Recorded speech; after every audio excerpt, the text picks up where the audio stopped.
So I talked about NASCAR last week and how they chose to ban the Confederate flag at all of their rallies, races, and events. So this new development in the story is shocking to say the least. So Bubba Watson, the only black NASCAR driver, um, had a noose that was found in his garage. So he didn't actually see it himself. So somebody in his team came into the garage, which is like a locker room. He's a professional athlete, so that's like his locker room. Somebody came into his garage and found a noose in there, which, yeah, I don't have to tell you how insensitive that is, but it was at the Talladega Super Race Speedway track in Lincoln, Alabama. So yeah, he didn't actually see it, like I said, but he did give a statement, and it was, let me see if I can find it. He was like I said, it wasn't him, and it's kind of hard to figure out who actually done it. You know, like was it a civilian? Was it a fan? Or was it actually like somebody inside of the sport? Because, like I said, this was a locker room. Not too many people have access to the garage. So the only people that I'm thinking is another racer, somebody on his own team, or somebody in the media. You know, I don't really see a NASCAR fan getting into his garage without any kind of, security checks or anything like that. So I have the quote that he put on his Instagram right here, and I'm going to read it. So he says, "Today's despicable act of racism and hatred leaves me incredibly saddened and serves as a painful reminder of how much further we have to go as a society and how persistent we must be in the fight against racism. Over the last several weeks, I have been overwhelmed by the support from people across the NASCAR industry, including other drivers and team members in the garage. Together, our sport has made a commitment to driving real change and championing a community that is accepting and welcoming of everybody." He goes on to say, "Nothing is more important, and we will not be deterred by the reprehensible actions of those who seek to spread hate. As my mother told me today, they are just trying to scare you. This will not break me. I will not give in, nor will I back down. I will continue to proudly stand for what I believe in." Profound statement, as he should. He should never back down. But NASCAR, as you may kind of suspect, is a bit of a hotbed for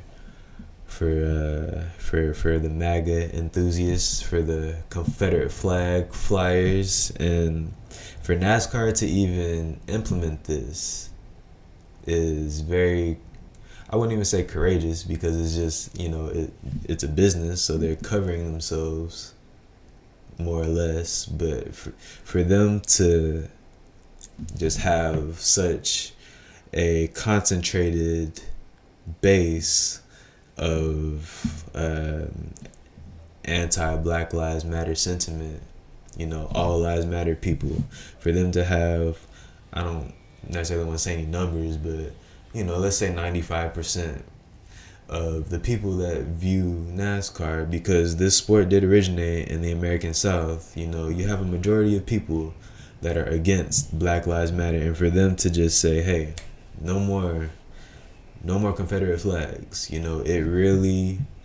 really damaged their brand in terms of the people that watch it.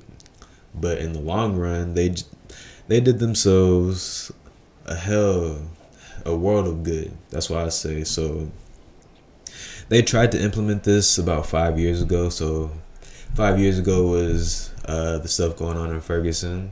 So they tried to do a little something about 5 years ago, it was more voluntary than actually like just outright banning things. They were telling people like, hey, like why don't you just leave that at home?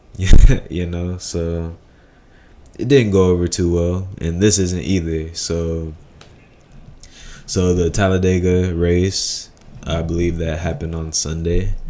You had fans outside of the venue waving and flying Confederate flags just proudly. You even had a plane that flew over the raceway that had a banner trailing it saying defund NASCAR. So obviously people feel a way about it, and they're letting you know exactly how they feel about it. Um, I mean, this is better than actually being covert, because at least we know where the people are. And this is why this is a story, because it's NASCAR doing it. NASCAR could have easily not said anything about it because that's their brand. The people that watch it are more or less MAGA people. I don't know any black folks that watch NASCAR, and maybe that's just because I didn't ask any of my black friends. But I don't know any black folks that watch NASCAR, and for that matter, I don't really know anybody that watches NASCAR. But yeah, for them to do this, I think is a really powerful statement, especially since Bubba Watson is the only black driver. For him to be the only black driver, and for them to back him as hard as they're backing him, good on you, NASCAR. Good on you, NASCAR, for real. So he's gotten support from other drivers as well as criticism, but he's getting support.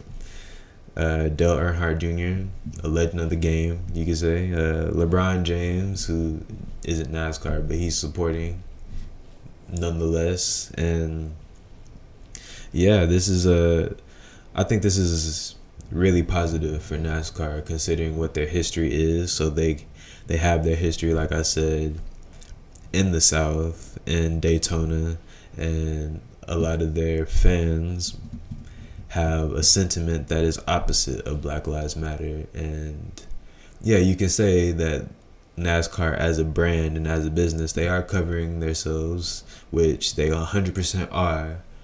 But you got to give them props. You got to give props where it's due, and it's due right here. This is this situation, this noose. For somebody to have the audacity to put a noose in this man's garage as a result of something that NASCAR did, that should be even more incentive to just get this out the game. So yeah, shout out to NASCAR. You might be getting new fans just by virtue of doing this, because I know I'm not a fan of the NFL and I never watched NASCAR, but hey, I'd be more inclined to watch NASCAR than the NFL. Probably not either one of them, honestly, but I digress.